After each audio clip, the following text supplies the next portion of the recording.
He opened the show with a series of news clips saying this is going to be a moment of broadcast history before cutting to a member of a cast in a banana costume.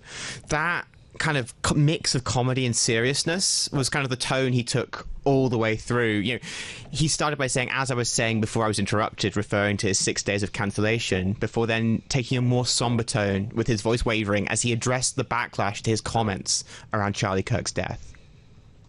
And the truth is, I don't think what I have to say is going to make much of a difference. If you like me, you like me. If you don't, you don't. I have no illusions about changing anyone's mind. But I do want to make something clear because it's important to me as a human, and that is, you understand that it was never my intention to make light of the murder of a young man.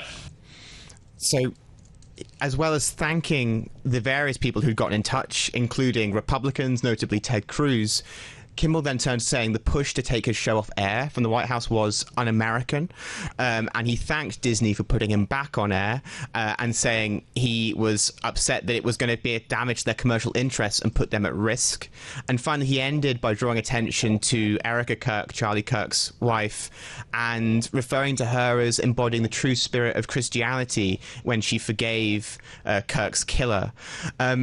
It was a real mix. I mean, I am sort of glossing over some of the sort of funnier parts of what was a comedian sort of trying to sort of take back the national stage after what has been 6 days of very difficult attacks on his career, on his tone, after sort of his very difficult comments about Charlie Kirk's death, but also him saying that the First Amendment in America is under threat, and saying that he's been attacked by politicians. This whole issue has become a huge flashpoint in US culture, this sort of battle over freedom of speech.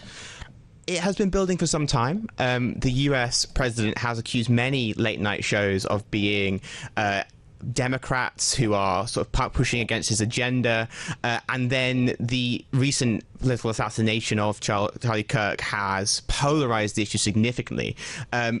Kimmel's comments outraged those on the right, and the chair of the regulator, the Federal Communications Commission, Brendan Carr, then said that Disney and ABC, who broadcast Kimmel's show, could be facing the fines or loss of a license.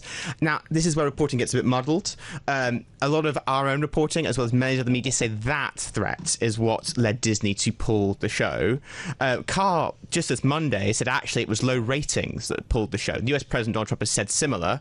However, just this morning, Trump has been reacting to Kimmel's show being back on air, saying it is considered a Democratic Party contribution. So quite what the story is here about why this show is cancelled and why it is coming back is difficult to quite get into, but certainly the environment has become politically toxic. And there have been many Democrats this morning, as well as celebrities in Hollywood, who are saying it is a major win for Kimmel and also for Democrats and pushback on Trump.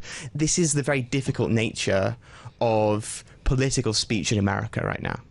How have those reacted to Kimmel's monologue? Did we hear from President Trump, or has Disney released a statement afterwards? I mean, so for Trump, he has put on Truth Social this morning that Kimmel is, quote, yet another arm of DNC, and to the best of my knowledge, that's Trump's knowledge, this would be a major illegal campaign contribution. He continues, I think we're going to test ABC out on this. Last time I went after them, they gave me $16 million. This one sounds even more lucrative. So those are the words of the US president this morning. You also have, say, Ben Stiller, the actor and comedian, who called Kimmel's opening monologue a brilliant monologue. And so that's like some of the reactions to something. But it's worth saying as well, not all of America would have seen this show. It's not being broadcast in 20% of the country, as some of the affiliates who broadcast it, including sort of Nexstar Media Group, Sinclair, say they'll still be preempting programming and not allowing it to go to air because they disagree with some of the comments that were made last week by Kimmel. You know, over the developments the last, few days around this, I've really looked into the fact that, yes, they have a dropping viewership, these late night shows, but their handle on social media, the amount of views on social media that these things get clipped and then go viral is huge. So I think, they do have clout, at least within American culture, even though their ratings, and as you mentioned, it's not shown in most of the US. Yeah, absolutely. I mean, everything's moving online, isn't it? And those shows are doing that too.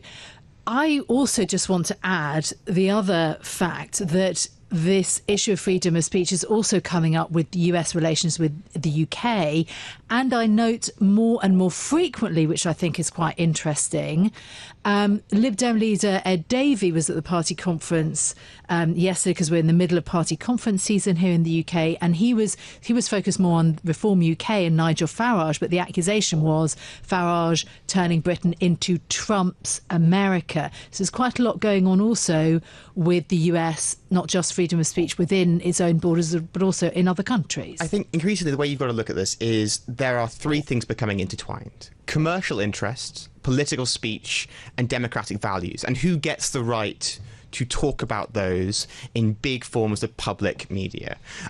There has been allegations in a lot of American media that Trump is putting pressure on companies with commercial interests to put out coverage in favour of him. But also you go back to J.D. Vance in Munich at the start of this year saying European democratic values are under threat.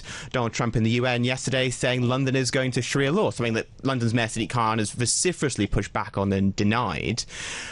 There is now, increasingly in this polarised sort of world we seem to be living in, a fight over who gets the bully pulpit, and if companies' sort of current control over the media is something that can be influenced by politicians, at the very least there seems to be an erosion of democratic norms of what is acceptable and how that is being policed.